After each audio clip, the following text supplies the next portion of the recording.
Now I'd like to invite Blair M.Hoyt, who will come and talk to us about extraterritorial issues in analytics and pattern searching.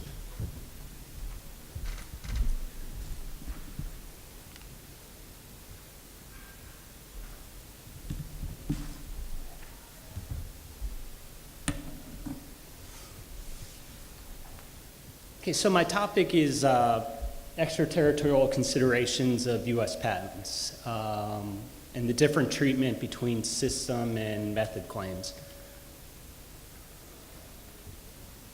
So this is the outline of my presentation. I'll just give a little background on why I decided to select this topic, and then I'll get into some specific instances of the treatment of system and method claims as they apply extraterritorially, and then conclusions. Okay, so just a little background on why I chose this subject. Patent laws are becoming more harmonized. In the US, a couple years ago, we adopted the first inventor to file system, which was more in line with a lot of other countries these days.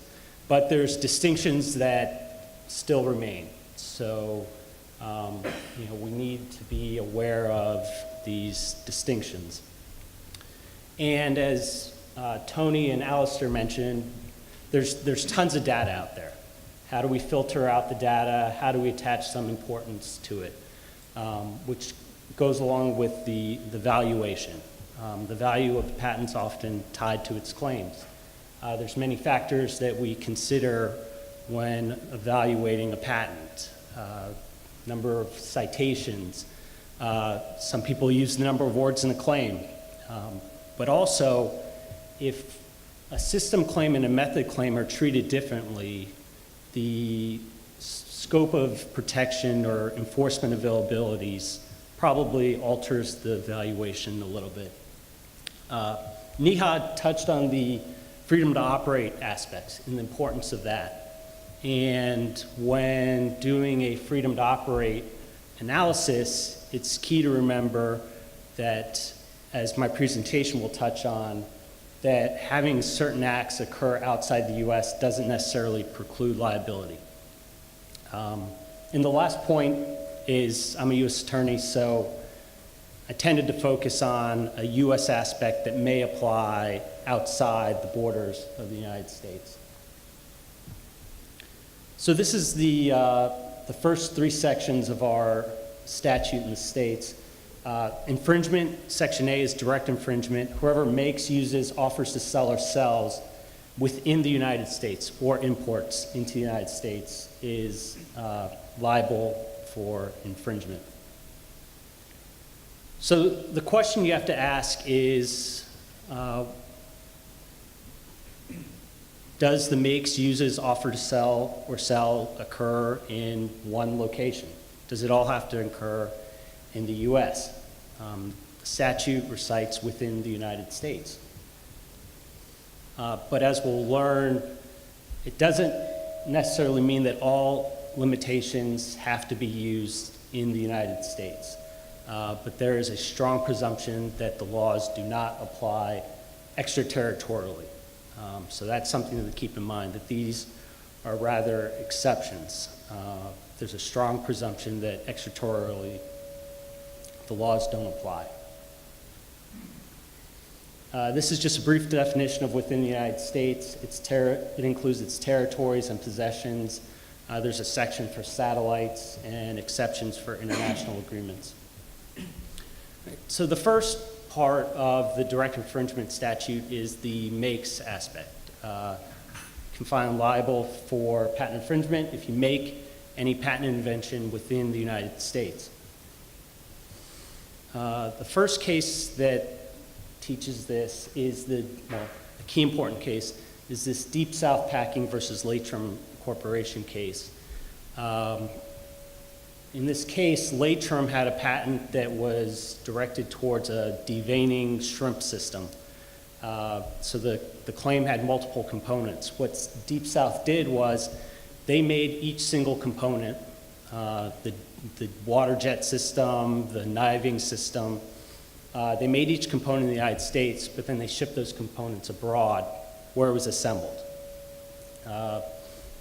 So the court found that no infringement occurred because the invention lied in the system, and the system wasn't assembled until it was outside the borders of the United States.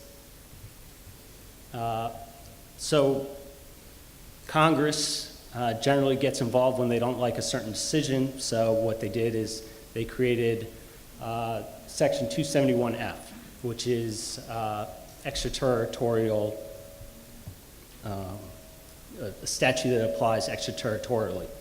And this section F1 applies specifically to the Deep South case, that if you make components of a system, if you make all or substantial portion, and you ship them abroad, you induce assembly of that system, you can be found liable for infringement. Just a thing to keep in mind that it's a quantitative approach, so you have to ship more than one component. It has to be all or substantial portion. The other subsection of Section F is F2, which is more contributory infringement. So it prohibits any U.S. entity from making any component that's especially made for use in the patent invention. So it can't be a staple article or something that's used often in commerce. The key aspect to keep in mind with this statute, or this subsection, is no direct infringement is required, which is kind of important. So if someone ships abroad a component that's used for infringing a patented invention, it doesn't matter whether that component's actually incorporated, as long as the maker had the intent for the infringement to occur. So this gets also to the different treatment of system and method claims here. 271F doesn't apply to method claims. So if you have a patent here with system claims, 271F applies. 271F does not apply to method claims. So there's with regards to 271F, there's a very limited extraterritorial reach for method claims. With regards to software is not really considered a component. So in the abstract, software wouldn't fall under 271F. So that's just a couple things to keep in mind, that 271F doesn't apply to method claims. And if you're still in the portfolio development stage, if you have pending applications, it's always important to keep in mind having separate claims drafted to components of a system. So the second the second term of 271A is the uses component. Uses any patent invention within the United States. One of the key cases with regards to this is NTP versus Research in Motion, which is often coined the BlackBerry case. This is just a diagram of the BlackBerry system. There's an email server with the BlackBerry redirector software in the United States, forwards it to a relay in Canada, which then sends it back to a user's wireless network in the United States, and then the network feeds it to the user's BlackBerry. So as we can see, not everything's in the United States. The key term, or the term at issue, was the at least one interface switch, which was alleged to read on the relay. And this just outlines.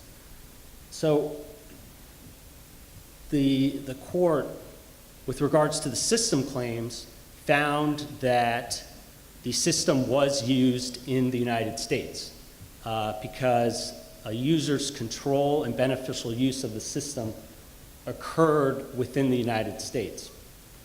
So there's a focus on this control and beneficial use.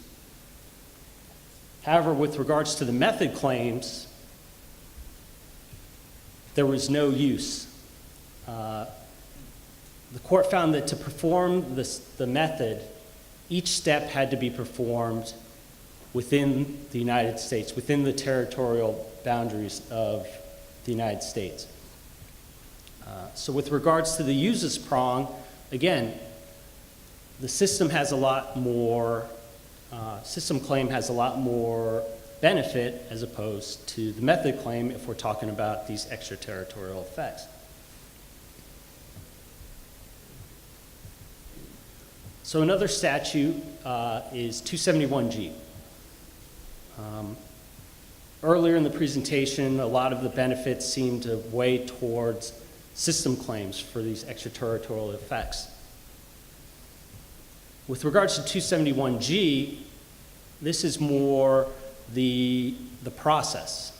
If a patented process is used to produce a product that's imported into the United States, there can be liability found for infringement. All steps have to be performed while the patent is in force. But another key aspect is this doesn't apply to cloud computing technologies where you're transmitting a signal over boundaries. The transmission of information does not entail the manufacturing of a physical product. So it has to be a product that's produced by the patented process.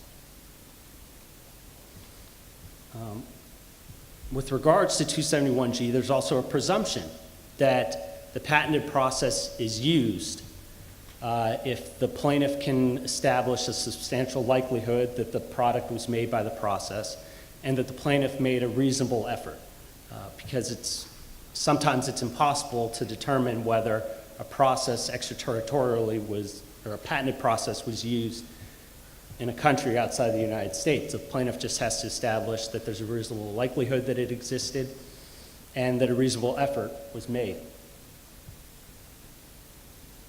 There's a couple of exceptions to 271G if the product's materially changed before it's imported or if it becomes a trivial and non-essential component of another product. So just a couple conclusions. There's a different application between system and method claims as they apply extraterritorially. So consider this in freedom to operate, evaluation, and understand your business or your client's business. These factors may come into play if you work for a telecom company. Maybe a system claim is more beneficial because you have servers all over the place. If the control occurs within the United States, a system claim may be beneficial. And so that's it.